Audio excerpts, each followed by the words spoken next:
ॐ भूर्भुवः स्वः तत्सवितुर्वरेण्यं भर्गो देवस्य धीमहि धियो यो नः प्रचोदयात् ॐ शान्ति शान्ति शान्तिः. Namaskar, my dear friends. I'm starting videos on talks with Swami Vivekananda, the greatest sage of modern India. He was a sage of highest spiritual level. These talks were the result of noting down his talks with different people by his disciples. His main disciple was Babu Sarat Chandar Chakravarti. So I start the first video of Talks with Swami Vivekananda, Chapter 1. From the diary of a disciple. Disciple was Babu Sarat Chandar Chakravarti. The first meeting with Swami Vivekananda, Mr. Narendranath Sen, editor of the Mirror, comparison between the English and the American, the future result of preaching religion in foreign countries, the relative value of politics and religion. A preacher of cow protection, man is to be saved first. Place, Calcutta, the house of the late Babu Priyanath Mukhopadhyay, Bagh Bazar, year 1897. It is 3 or 4 days since Swamiji has set his foot in Calcutta after his first return from the West. The joy of the devotees of Sri Ramakrishna knows no bounds at enjoying his holy presence after a long time, and the well-to-do among them are considering themselves blessed to warmly invite Swamiji to their own houses. This afternoon, Swamiji had an invitation to the house of Sri Jat Priyanath Mukhopadhyay, a devotee of Sri Ramakrishna at Raj Ballabhpada in Bagh Bazar. Receiving this news, many devotees assembled today in his house. The disciple is Babu Sarat Chandra Chakravarti. He has brought out his records in a Bengali book named Swami Shishya Samvad. The disciple, also informed of it through indirect sources, reached the house of Mr. Mukherjee at about 2:30 p.m. He had not yet made his acquaintance with Swamiji, so this was to be his first meeting with the Swami. On the disciples reaching there, Swami Triyananda took him to Swamiji and introduced him. After his return to the Belur Mutt, the Swami had already heard about him, having read a hymn on Sri Ramakrishna composed by the disciple. Swamiji also had come to know that the disciple used to visit Nag Mahasya, a foremost devotee of Sri Ramakrishna. When the disciple prostrated himself before him and took his seat, Swamiji addressed him in Sanskrit and asked him about Nag Mahasaya and his health. And while referring to his superhuman renunciation, his unbounded love for God and his humility, he said, Vayam Tattva Anvesat Hataha Madhukar Tvam Khalu Karto. We are undone by our vain quest after reality. While O B, you are indeed blessed with success. He then asked the disciple to send these words to Nag Mahasaya. Afterwards, finding it rather inconvenient to talk to the disciple in the crowd, he called him and Swami Turiyananda to a small room to the west, and addressing himself to the disciple began to recite these words from Viveka Chudamani. Durgacharan Nag, the great saint and perfected soul living as a householder, who wonderfully reflected in his life in many of its phrases the greatness of Master Sri Ramakrishna. Words addressed by King Dushyanta to the bee which was teasing Sakuntala by plunging at her face, Kalidasa Sakuntala. So, this, this is a stanza from Viveka Chudamani. माँ भ्रष्ट विद्वन तव नार उपाय संसार सिंधोस तरणे सतुप्राय ये gave याथा यतयो सैपारम तमेव मारव तव निर्दशामि. O wise man, fear not, you have not to perish, means there are four crossing the ocean of this round of birth and death. I shall show you the same way by which holy men of renunciation have crossed this ocean. He then asked him to read Acharya Shankara's work named Viveka Chudamani. At these words, the disciple went on musing within himself. Was the Swami in this way hinting at the desirability of his own formal initiation? The disciple was at the time a staunch orthodox man in his ways and a Vedantin. He had not yet settled his mind as regards the adoption of a guru and was a devoted advocate of Varnasrama or caste ordinance. While various topics were going on, a man came in and announced that Mr. Narendranath Sen, the editor of the Mirror, had come for an interview with Swamiji.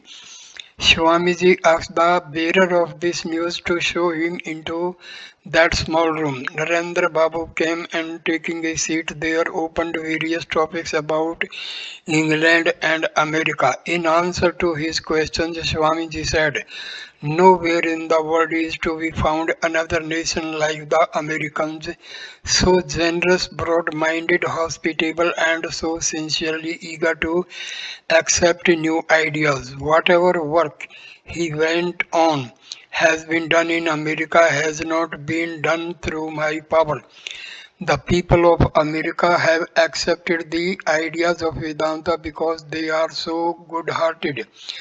Referring to England, he said, there is no nation in the world so conservative as the English. They do not like so easily to accept any new idea, but if through perseverance they can be won made to understand any idea, they will never give it up by any means. Such firm determination you will find in no other nation. This is why they occupy the foremost position in the world in power and civilization. Then declaring that if qualified preachers could be had, there was great likelihood of the Vedanta work being permanently established in England than in America, he continued. I have only laid the foundation of the work. If future preachers follow my path, a good deal of work may be done in time. Narendra Babu asked, what future prospectus is there for us in preaching religion in this way? Swamiji said, in our country there is only this religion of Vedanta. Compared with the Western civilization, it may be said we have hardly got anything else.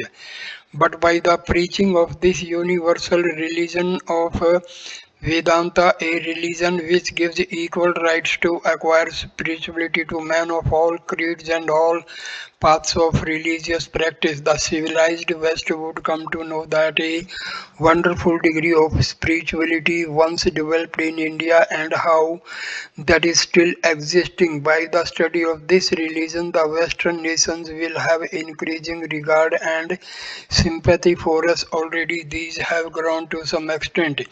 In this way, if we have their real sympathy and regard, we would learn from them the sciences bearing on our material life, thereby qualifying ourselves better for the struggle of existence.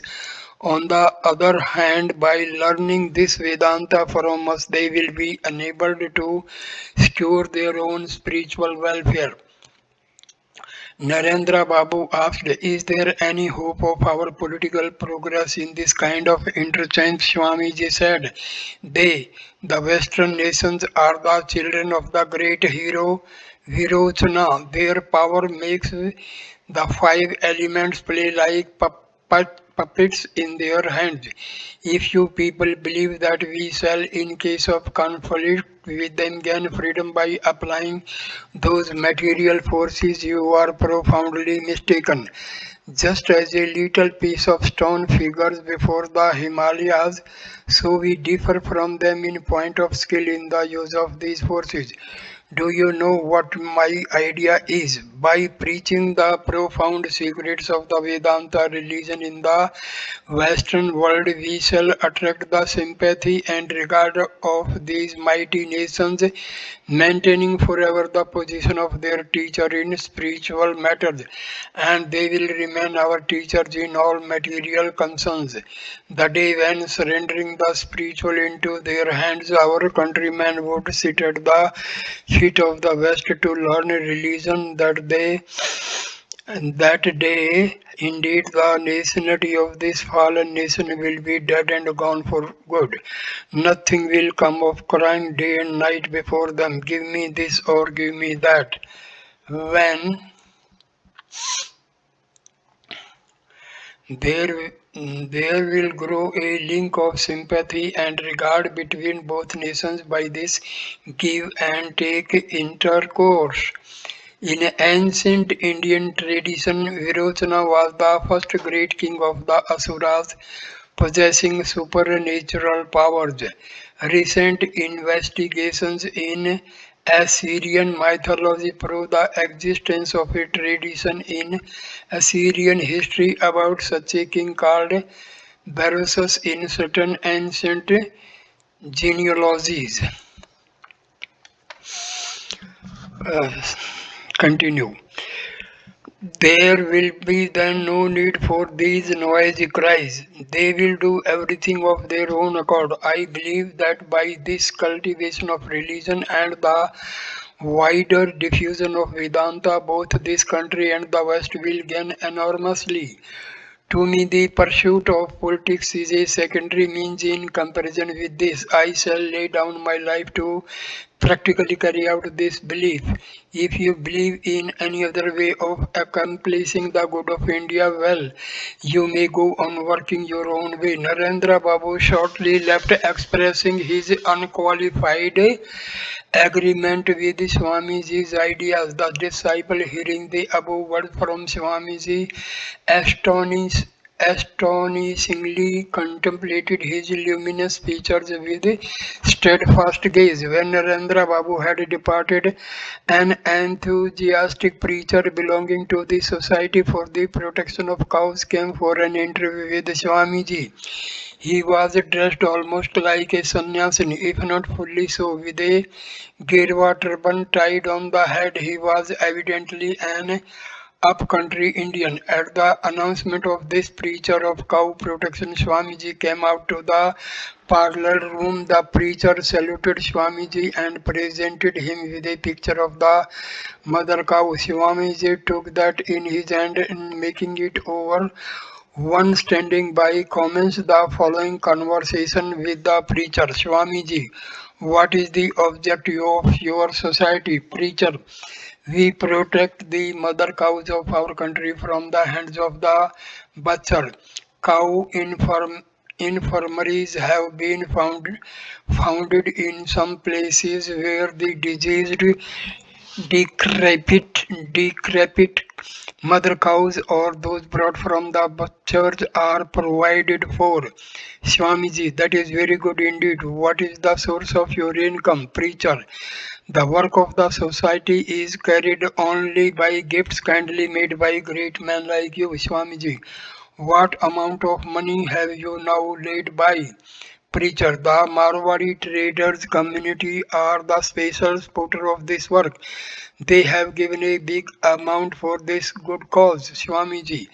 A terrible famine has now broken out in Central India. The Indian government has published a death roll of 9 lakhs of starved people. Has your society done anything to render help in this time of famine? Preacher, we do not help during famine or other distresses. This society has been established only for the protection of mother cows. Swamiji, during a famine when lakhs of people, your own brothers and sisters have fallen into the though having the means to help them in that terrible jaws of death, you have not thought it your duty, calamity with food.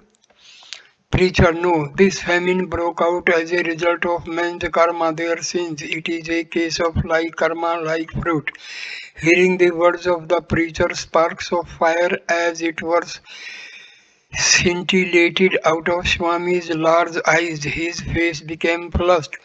But he expressed his feeling and said, those associations which do not feel sympathy for man and even seeing their own brothers dying from starvation do not give them a handful of rice to save their lives while giving away piles of food to save birds and beasts. I have not the least sympathy for them and I do not believe that society derives any good from them. If you make a plea of karma by saying that man dies through their karma, then it becomes a settled fact that it is useless to try or struggle for anything in this world, and your work for the protection of animals is no exception. With regard to your cause also, it can be said the mother cows through their own karma fall into the hands of the butchers and die, and we need not do anything in the matter.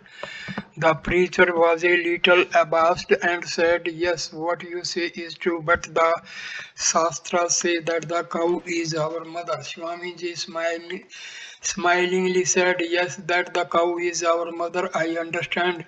Who else could give birth to such unaccomplished children? Such accomplished children. The up-country preacher did not speak further on the subject. Perhaps he could not understand the point of Swamiji's poignant ridicule. He told Swamiji that he was begging something of him for the objects of the society. Swamiji, I am a sannyasi, a fakir. Where shall I find money enough to help you? But if ever I get money in my possession, I shall first spend that in the service of man. Man is first to be saved. He must be given food, education, and spirituality. If any money is left after doing all this, then only something would be given to your society. At these words, the preacher went away after saluting Swamiji. Then Swamiji began to speak to us. What words these? Forsooth says he that men are dying by reason of their karma, so what avails doing any kindness to them? This is decisive proof that the country has gone to wreck and ruin. Do you see how much abused the karma theory of your Hinduism has been? Those who are men and yet have no feeling in the heart for man, well, are such to be counted as men at all. While speaking these words, Swamiji's whole body seemed to shiver in anguish and grief. Then, while smoking, Swamiji said to the disciple, well, see me again. Disciple, when will you be staying, sir? Where will you be staying, sir? Perhaps you might put up in some rich man's house. Will he allow me there? Swamiji, at present I shall be living either at the Alam Bazar Mutt or at the garden house of Gopal Lal seat at Kasipur. You may come to either place. Disciple, sir, I very much wish to speak with you in solitude. Swamiji, all right. Come one night, we shall speak plenty of Vedanta. Disciple, sir, I have heard that some Europeans and Americans have come with you. Will they not be offended at my dress or my talk? Swamiji, why, they are also men and Moreover, they are devoted to the Vedanta religion. They will be glad to converse with you. Disciples, Sir, Vedanta speaks of some distinctive qualifications for its aspirants. How could these come out in your Western disciples? The Shastras say, he who has studied the Vedas and the Vedanta, who has formally expiated his sins, who has performed all the daily and occasional duties enjoined by the scriptures, who is self-restrained in his food and general conduct, and especially he who is accomplished in the four special sadhanas, preliminary disciplines, he alone has a right to the practice of Vedanta. Your Western disciples are in the first place non-Brahmins, and then they are lax in point of proper food and rest. How could they understand their system?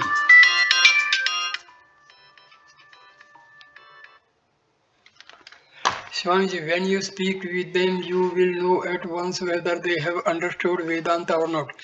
Swamiji perhaps could now see that the disciple was rigidly devoted to the external observances of Orthodox Hinduism. Swamiji, then surrounded by some devotees of Sri Ramakrishna, went over to the house of Sri Jat Balram Basu at Bagh Bazar. The disciple bought the book Vivekananda Chudamani at Batala and went towards his own home at Darjipada. Rebellion against nature, the sign of consciousness. The same is true of nations. The cause of India's degradation, need for self-confidence, man or money, the way to self-realization, the Krishna of Kurukshetra, need for the development of Rajas. Place on the way from Calcutta to Kansipur and in the garden of the late Gopal Lal Seal, year 1897. Today Swamiji was taking rest at noon in the house of Srijat Grish Chandra Ghosh. The disciple reaching there saluted him and found that Swamiji was just ready to go to the garden house of Gopal Lal Seal. A carriage was waiting outside. He said to the disciple, "Well, come with me." The disciple, agreeing, got up with him into the carriage and it started. When it drove up the Chitpur road, on seeing the Ganges, Swamiji broke forth in a chant, self-involved, Ganga Trangam Ramaniye Jata Kalapam, etc. The disciple listened in silent wonder to that wave of music when, after a short while, seeing a railway engine going towards the Chitpur hydraulic bridge, Swamiji said to the disciple, "Look how it goes majestically like a lion." The disciple replied, "But that is inert matter. Behind it there is the intelligence of man working and hence it moves. In moving thus, what credit is there for it?" Swamiji, "Well, say then, what is the sign of consciousness?" Disciple, "Why, sir, that indeed is conscious which acts through intelligence." Swamiji, "Everything is conscious which rebels against nature. There, consciousness is manifested. Just try to kill a little ant. Even it will once resist to save its life. Where there is struggle, where there is rebellion, there is the sign of life. There consciousnness is manifested." The famous actor and dramatist of Bengal and a foremost devotee of Sri Ramakrishna. From Vyasa's hymen to Vishwanatha, meaning a whose matted locks look charming with the waves of the Ganges playing among them. These are the meanings in the above paragraphs. Disciple, sir, can that test be applied also in the case of man and of nations, Swamiji? Just read the history of the world and see whether it applies or not. You will find that excepting yours, it holds good in the case of all other nations. It is you only who are in this world lying prostrate, today like inert matter. You have been hypnotized from very old times. Others have been telling you that you are weak, that you have no power, and you also accepting that have for about 1,000 years gone on thinking, we are arrested, we are good for nothing. Pointing to his own body, he said, this body also is born of the soil of your country, but I never thought like that, and hence you see how through his will, even those who always think us low and weak have done and are still doing me divine honor. If you can think that infinite power, infinite knowledge, and indomitable energy lie within you, and if you can bring out that power, you also can become like me, disciple. Where is the capacity in us for thinking that way, sir? Where is the teacher or preceptor who from our childhood can speak thus before us and make us understand what we have heard and have learned from all is that the object of having an education nowadays is to secure some good job. Swamiji, for that reason is that we have come forward with quite another percept and example. Learn that truth from us, understand it and realize it, and then spread that idea broadcast in cities, in towns and in villages. Go and preach to all. Arise, awake, sleep no more. Within each of you there is the power to remove all wants and all miseries. Believe this and that power will be manifested. Teach this to all and with that spread among the masses in plain language the central truths of science, philosophy, history and geography. I have a plan to open a center with the unmarried youth. First of all, I shall teach them and then carry on with the work through them. Disciple. But that requires a good deal of money. Where will you get this money, Swamiji? What do you talk? Is not it man that makes money? Where did you ever hear money making man? If you can make your thoughts and words perfectly at one, if you can, I say, make yourself one in speech and action, money will pour in at your feet of itself like water. Disciple. Well, sir, I take it for granted that money will come and you will begin that good work, but what will that matter? Before this also, many great men carried out many good deeds, but where are they now? To be sure, the same fate awaits the work which you are going to start. Then what is the good of such an endeavor? Swamiji, he who always speculates as to what awaits him in future accomplishes nothing whatsoever. What you have understood as true and good, just do that at once. What is the good of calculating what may or may not befall in future? The span of life is so short, and can anything be accomplished in it if you go on forecasting and computing result? Good is the only dispenser of result. Leave it to him to do all that. What have you got to do with it? Don't look that way, but go on working. While he was thus going on, the cab reached the garden house. Many people from Calcutta came to the garden that day to see Swamiji. Swamiji got down from the carriage, took his seat in the room, and began conversation with them all. Mr. Goodwin, a Western disciple of Swamiji, was standing nearby like the embodiment of service, as it were. The disciple had already made his acquaintance, so he came to Mr. Goodwin and both engaged in a variety of talk about Swamiji. In the evening, Swamiji called the disciple and asked him, have you got the Kathopanishad by heart? Disciple, no sir, I have only read it with Sankara's commentary. Swamiji, among the Upanishads one finds no other book so beautiful as this. I wish you would all get it by heart. What will it do only to read it? Rather try to bring into your life the faith, the courage, the discrimination and the renunciation of Nachiketa. Disciple, give your blessings, please, that I may realize these. Swamiji, you have heard of Sri Ramakrishna's words, have not you? He used to say, the breeze of mercy is already blowing. Do you only hoist the sail? Can anybody, my boy, thrust a realization upon another? One's destiny is in one's own hands. The Guru only makes this much understood. Through the power of the seed itself, the tree grows, the air and water are only aids. Disciple, there is, sir, the necessity also of extraneous help. Swamiji, yes, there is, but you should know that if there be no substance within, no amount of outside help will avail anything. You there, yet there comes a time for everyone to realize the self.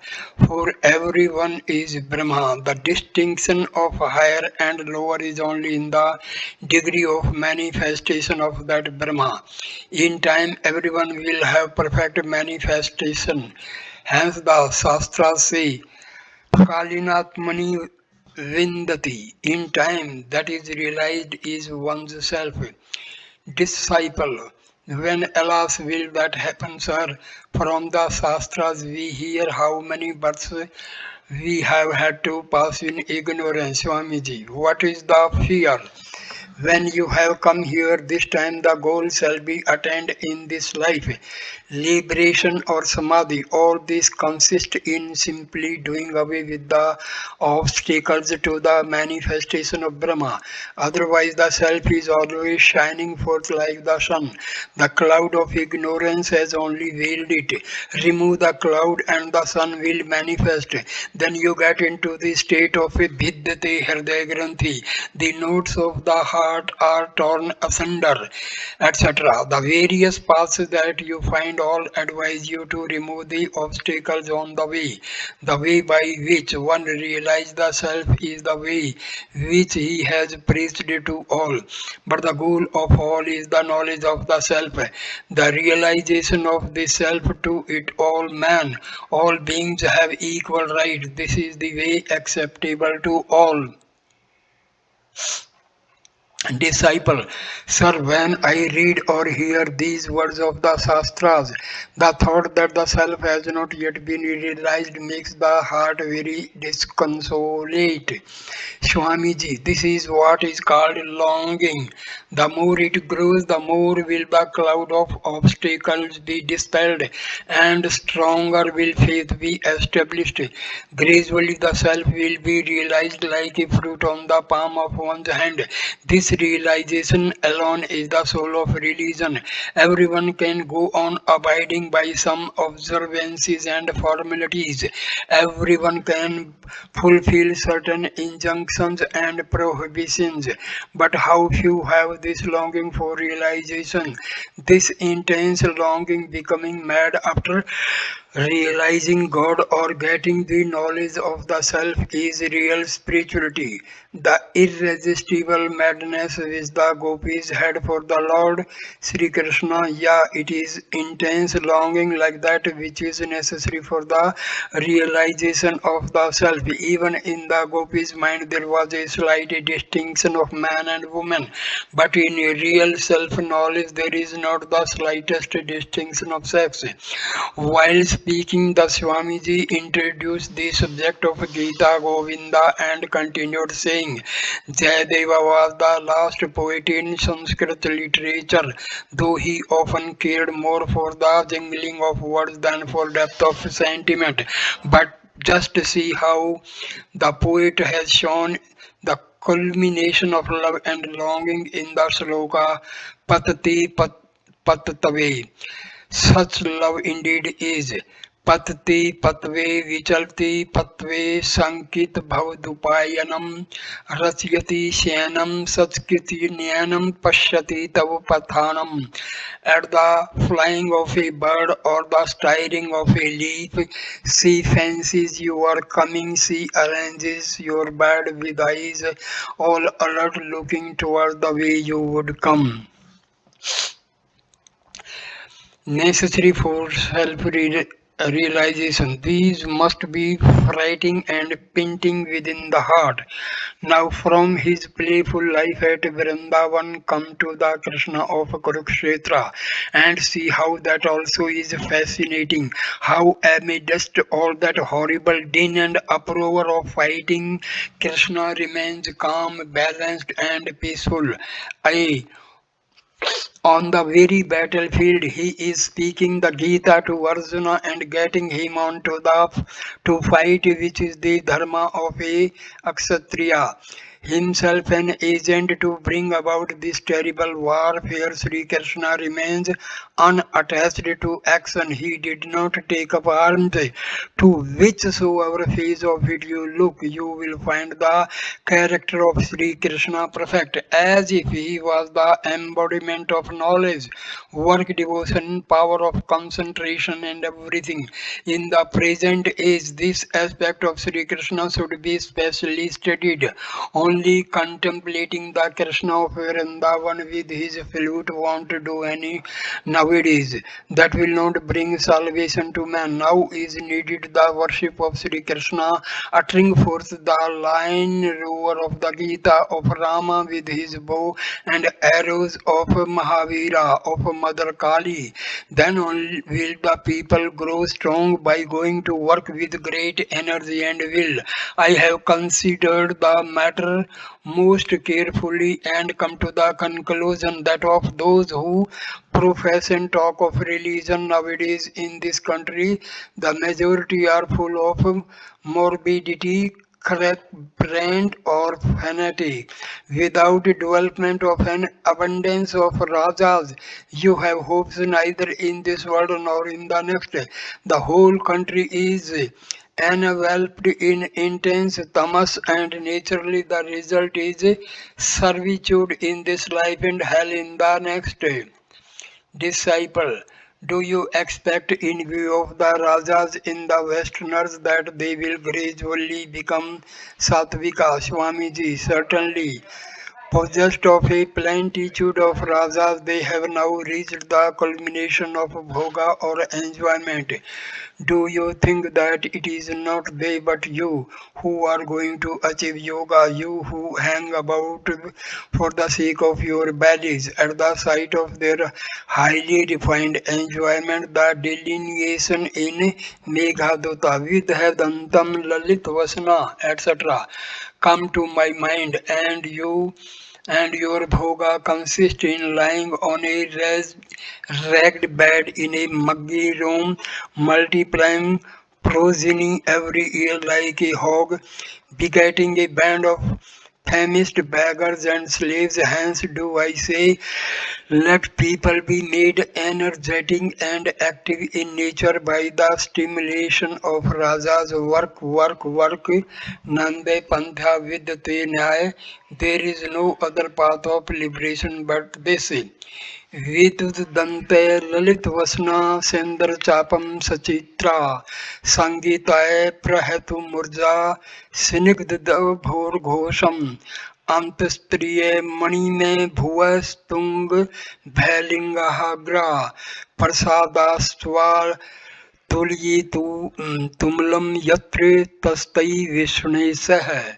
The mansions of that city may well be compared with you, O cloud, for there is correspondence in features. While flashes of lightning play within you, they have charmingly attired themselves, moving within them. While you have the rainbow, they have their paintings. You have your deep rolling rumble, they have their drums sounding forth music.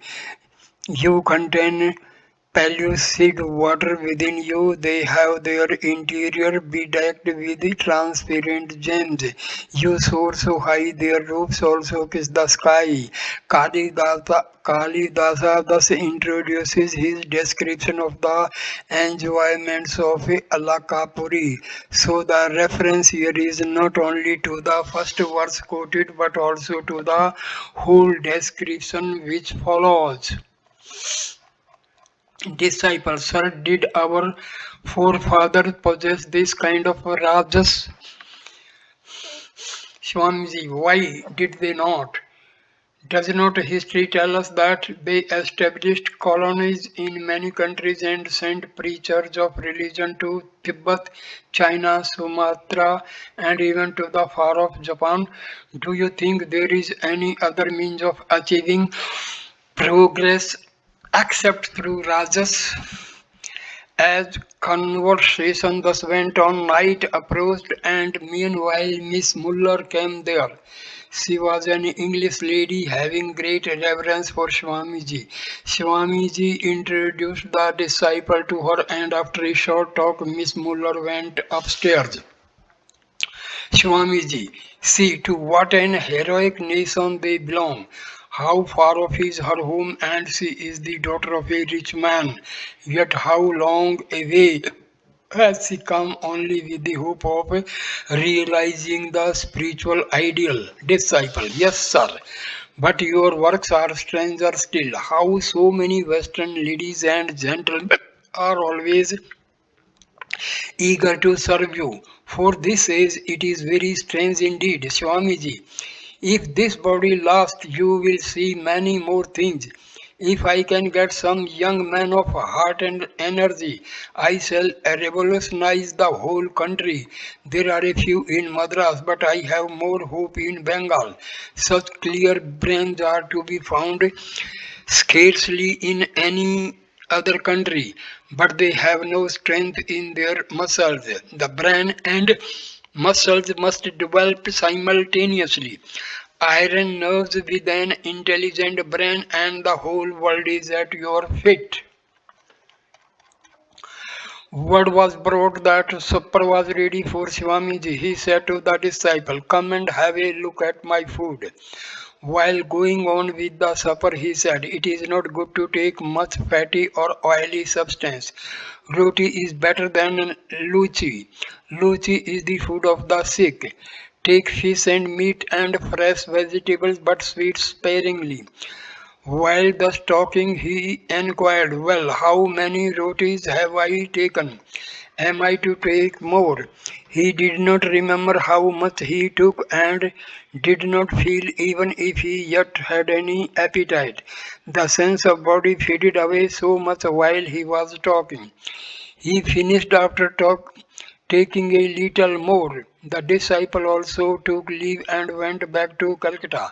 Getting no cab for hire, he had to walk, and while walking, he thought over in his mind how soon again he could come the next day to see Swamiji. Talking with some Pandits in Sanskrit, what is civilization?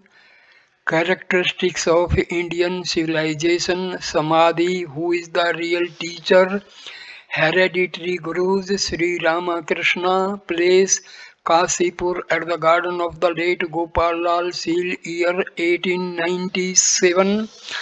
After his first return from the West, Swamiji resided for a few days at the garden of the late Gopal Lal Seal at Kasipur. Some famous Pandits living at Bada Bazar, Calcutta, came to the garden one day with a view to hold a disputation with him. The disciple was present there on the occasion. All the Pandits that came there could speak in Sanskrit fluently. They came and greeting Swamiji, who sat surrounded by a circle of visitors, began their conversation in Sanskrit. The disciple cannot remember how.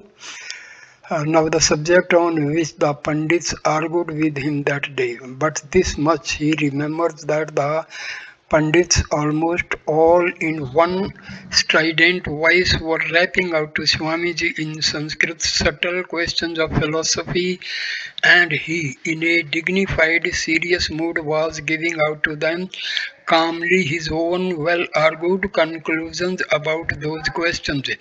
In the discussion with the Pandits, Swamiji represented the side of the Siddhanta or conclusions to be established, while the Pandits represented that of the Purvaksha or objections to be raised. The disciple remembers that while arguing, Swamiji wrongly used in one place the word Asti instead of Swasti, which made the Pandits laugh out. At this, Swamiji at once submitted.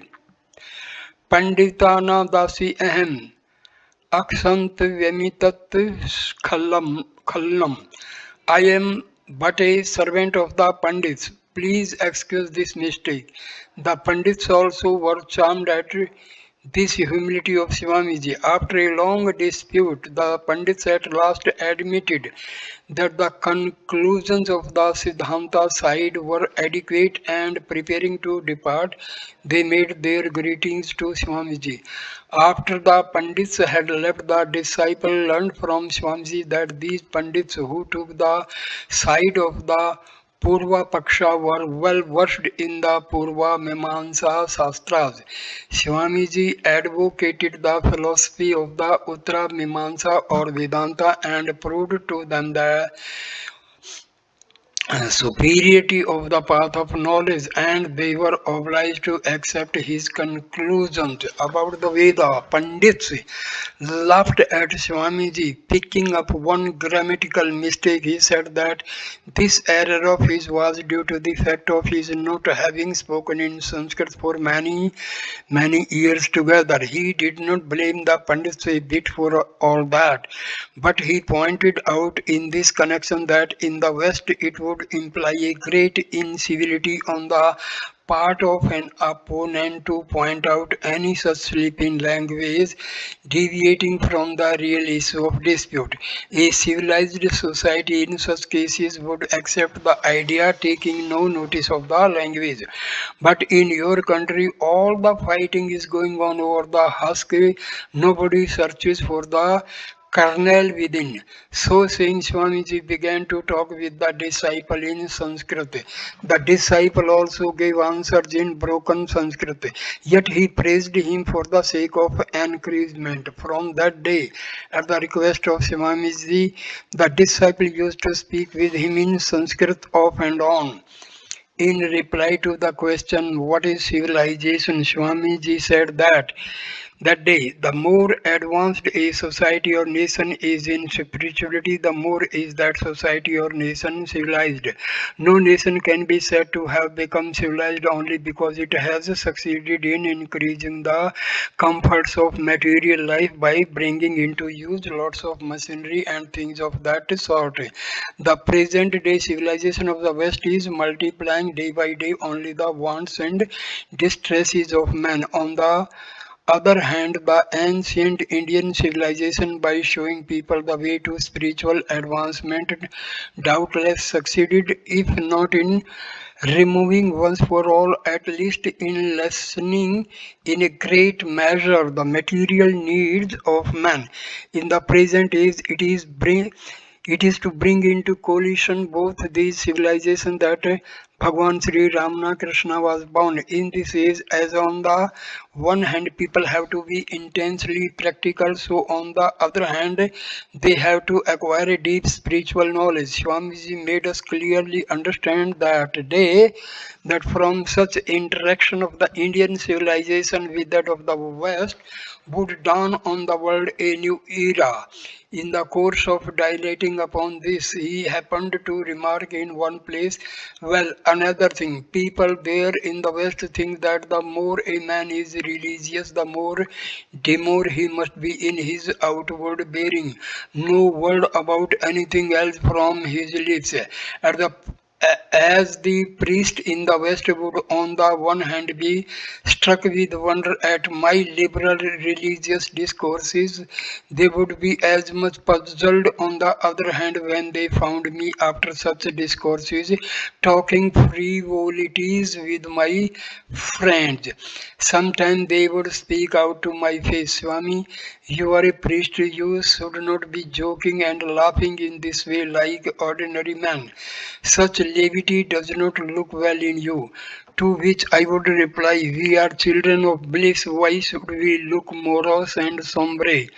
But I doubt if they could rightly catch the drift of my words. That day, Swamiji also spoke many things about Bhava Samadhi and Nirvikalpa Samadhi. These are produced below as far as possible. Suppose a man is cultivating that type of devotion to God which Hanuman represents. The more intense the attitude becomes, the more will the pose and demeanor of that aspirant. Nay, even his physical configure, kin- confu- configuration be cast in that mold. It is in this way that transmutation of species take place. Taking up any such emotional attitude, the worshipper becomes gradually shaped into the very form of his ideal. The ultimate stage of any such sentiment is called bhava samadhi, while the aspirant in the path of jnana pursuing the process of neti neti, not this, such as I am not the body, nor the mind, nor the intellect, and so on, attains to the nirvikalpa samadhi when he is established in absolute consciousness. It requires striving through many births to reach perfection or the ultimate stage with regard to a single one of these devotional attitudes. But Sri Ramakrishna, the king of the realm of spiritual sentiment, perfected himself in no less than 18 different forms of devotion. He also used to say that his body would not have endured had he not held himself on to this play of spiritual sentiment. The disciple asked, what that day, sir, what sort of food did you use to take in the West? Swamiji, the same as they take there. We are sannyasis and nothing can take away our caste. On the subject of how he would work in future in this country, Swamiji said that day that starting two centers, one in Madras and the another in Calcutta, he would rear up a new type of sannyasis for the good of all men in all its phases. He further said that by a destructive method, no progress either for the society or for the country could be achieved. In all ages and times, progress has been affected by the constructive process, that is, by giving a new mold to old methods and customs. Every religious preacher in India during the past ages worked in that line. Only the religion of Bhagwan Buddha was destructive. Hence, that religion has been ex- ex- extirpated from India. The disciple remembers that while thus speaking on, he remarked, if the Brahma is manifested in one man, thousands of men advance finding their way out in that light. Only the knowers of Brahma are the spiritual teachers of mankind. This is corroborated by all scriptures and by reason too. It is only the selfish Brahmins who have introduced into this country the system of hereditary gurus, which is against the Vedas and against the Shastras. Hence, it is that even through their spiritual practice, men do not know now succeed in perfecting themselves or in realizing Brahma. To remove all this corruption in religion, the Lord has incarnated himself on earth in the present age in the person of Sri Ramakrishna. The universal teachings that he offered, if spread all over the world, will do good to humanity and the world. Not for many a century past has India produced so great, so wonderful a teacher of religion synthesis. A brother disciple or Swamiji at that time asked him, why did not you publicly preach Sri Ramakrishna as an avatar in the West? Swamiji, they make such flourish and fuss over their science and philosophy. Hence, unless you first knock to pieces their intellectual conceit, through reasoning, scientific argument, and philosophy, you cannot build anything there. Those who finding themselves off their moorings through their utmost intellectual reasoning would approach me in a real spirit of truth seeking. To them alone I would speak of Sri Ramakrishna. If otherwise I had forthwith spoken of the doctrine of incarnation. They might have said, "Oh, you do not say anything new. Why? We have our Lord Jesus for all that." After thus spending some 3 or 4 delightful hours, the disciple came back to Calcutta that day along with the other visitors. Fourth stop. The birthday anniversary of Sri Ramakrishna at Dakshineshwar. Need of religious festivals.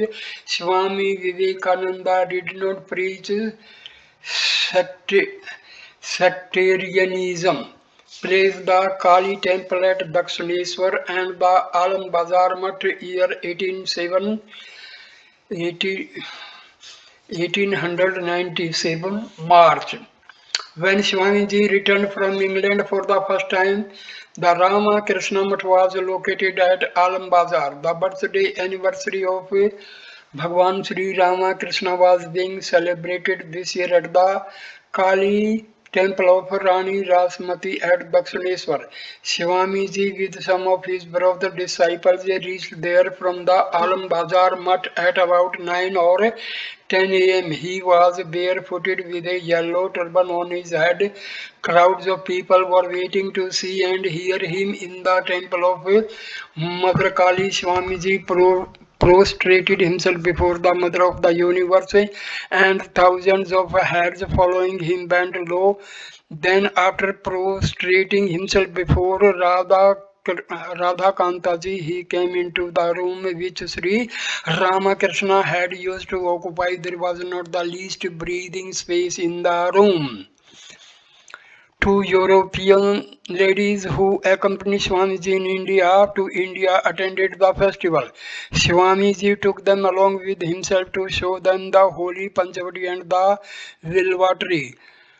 Though the disciple was not yet quite familiar with Swamiji, he followed him and presented him with the copy of a Sanskrit ode about the Utsav composed by himself. Swamiji read it while walking towards the Panchavati, and on the way he once looked aside towards the disciple and said, "Yes, it is done well. Attempt others like it." The household devotees of Sri Ramakrishna happened to be assembled on one side of the Panchavati, among whom was Babu Grish Chandra Ghosh.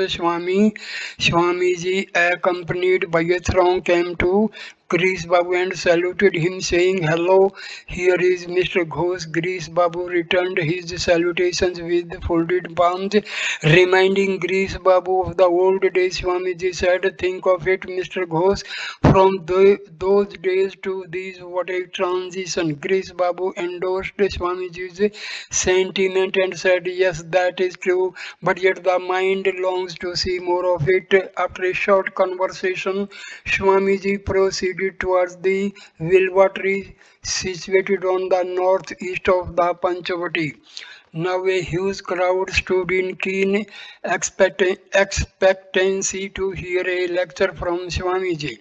But though he tried his utmost, Swamiji could not speak louder than the noise and clamor of people. Hence, he had to give up attempting a lecture and left with the two European ladies to show them sites connected with Sri Ramakrishna. Panchavati is a grove of 5 special trees arranged and grown to serve purposes of spiritual practice. The Vilva is also a holy tree of that sort.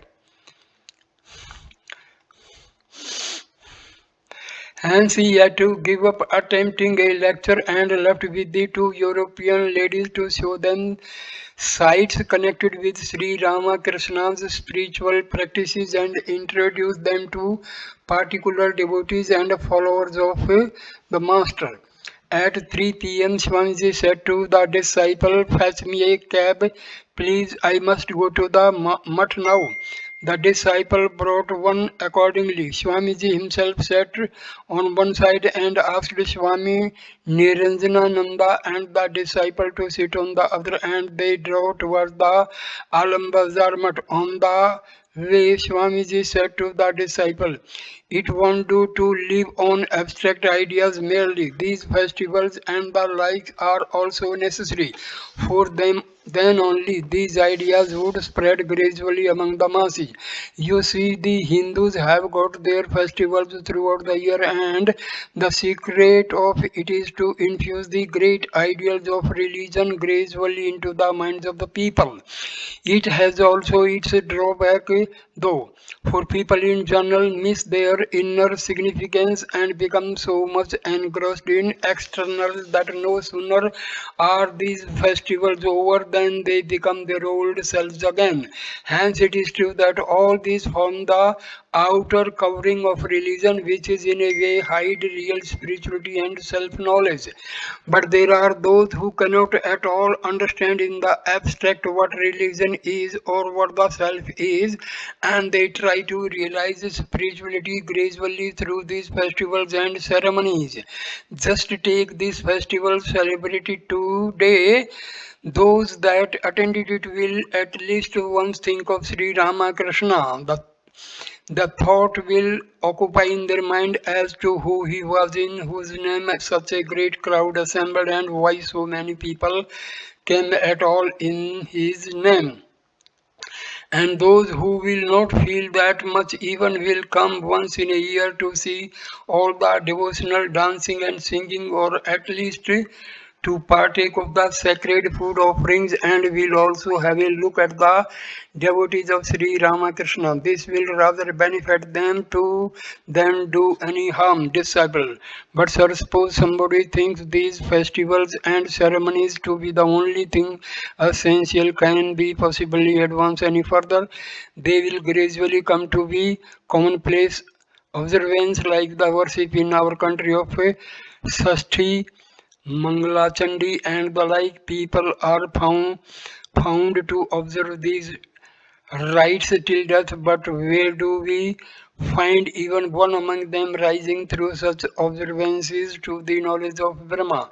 Swamiji, why in India so many spiritual heroes were born, and did they not make them the means of scaling the heights of greatness, when by persevering in practice through these people they gained a vision of the self, they ceased to be keen on them, yet for the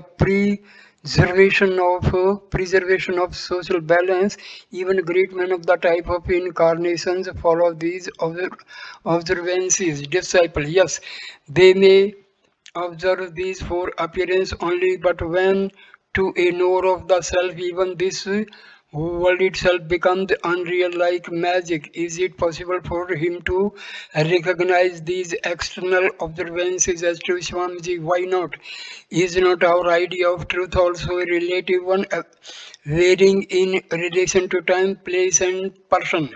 Hence, all observances have their utility relatively to the varying qualifications in man. It is just as Sri Ramakrishna used to say that the mother cooks pulao and kalia, rich dishes, for one son and sago for another. Now the disciple understood at last and kept quiet. Meanwhile, the carriage arrived at the Alam Bazar Mutt. The disciple followed Swamiji into the mutt, where Swamiji, being thirsty, drank some water. Then, putting off his coat, he rested recumbent on the blanket spread on the floor. Swami Niranjanananda, seated by his side, said, "We never had such a great crowd in any year's Utsav before, as if the whole of Calcutta flocked there." Swamiji, it was quite natural. Stranger things will happen hereafter. Disciple, sir, in every religious sect are found to exist external festivals of some kind or another, but there is no amity between one sect and another in this matter. Even in the case of such a liberal religion as that of Muhammad, I have found in Dhaka that the Shias and Sunnis go to loggerheads with each other. Swamiji, that is incidental more or less wherever you have sex, but do you know what the ruling sentiment among us is? Non-sectarianism. Our Lord was bound to point that out. He would accept all forms but would say Whether that looked at from the standpoint of the knowledge of Brahma, they were only like illusory Maya.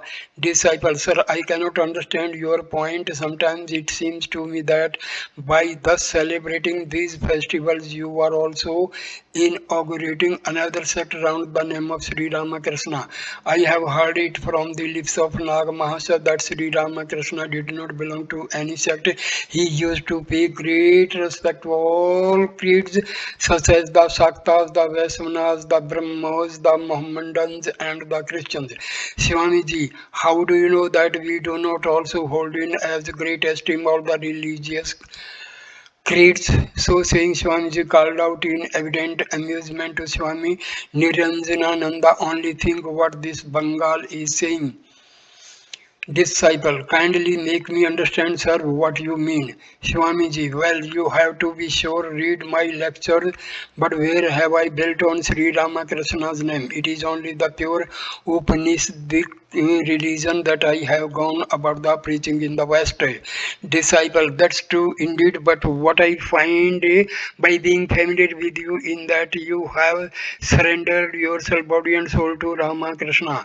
If you have understood Sri Ramakrishna to be the Lord Himself, why not give it out to the people at large?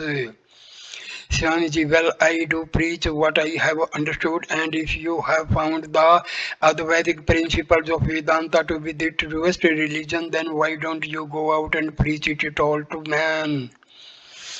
Disciple, but I must realize before I can preach it to others. I have only studied Advaitism in books. Swamiji, good. Realize first and then preach now. Therefore, you have no right to say anything of the beliefs each man tries to live by. For you also proceed now only by putting your faith on some such beliefs. Disciple, true, I am also living now by believing in something, but I have the Shastras for my authority. I do not accept any faith opposed to the Shastras. Shivanji, what do you mean by the Shastras? If the Upanishads are authority, why not the Bible or the Zendavesta equally so. Disciple, granted these scriptures are also good authority. They are not, however, as old as the Vedas, and nowhere moreover is the theory of the Atma better established than in the Vedas. Swamiji, supposing I admit that contention of yours, what right have you to maintain that truth can be found nowhere except in the Vedas? Disciple, yes, true. Truth may also exist in all the scriptures other than the Vedas, and I do not say anything to the contrary. But as for me, I choose to abide by the teachings of the Upanishads, for I have very great faith in them.